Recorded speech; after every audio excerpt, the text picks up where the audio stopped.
Right, Dave, great to spend a bit of time on your putting yesterday.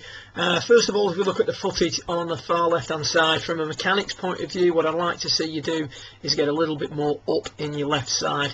For someone who's wanting to hole quite a lot of birdie putts, we've got too much angle between the shaft of the club and the left side, so it's very hard to prevent that left side breaking down through impact if it's already broke down when we set up to it. So you can see there's a little bit too much angle. The shaft of the putter then is back at impact, which is never great for getting that ball rolling quickly. And you can see there, even though we're on quite a ropey surface on that area of the green, you can see that ball's never really rolling until well after it leaves the screen.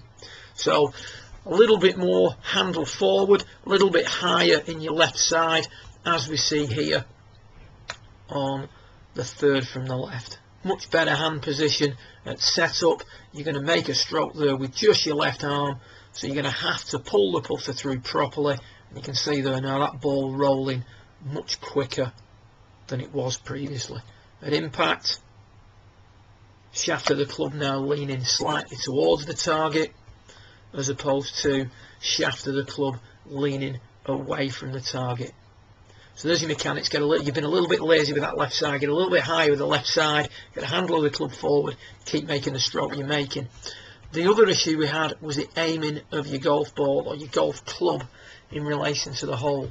What we see here is a right edge putt, and we can see straight away we do a line at right angles to the blade of the putter. We're aiming too far to the right.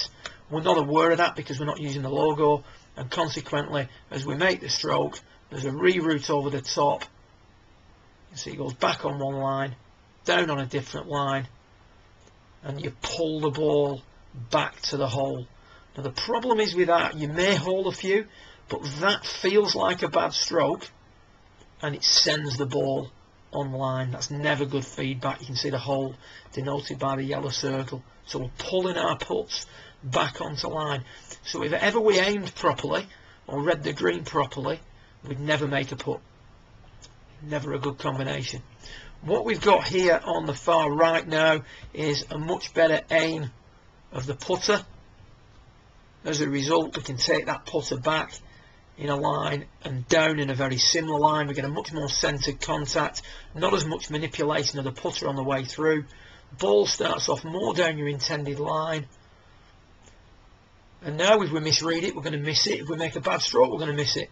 But if we read it correctly and make a good stroke, we're going to make that putt.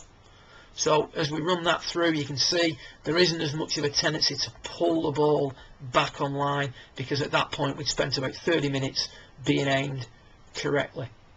So a little bit higher in the left side, handle the club a little bit more forward, and be a little bit more precise with the aiming of your putter when you're out the golf course. Good luck with it, and I'll speak to you again real soon.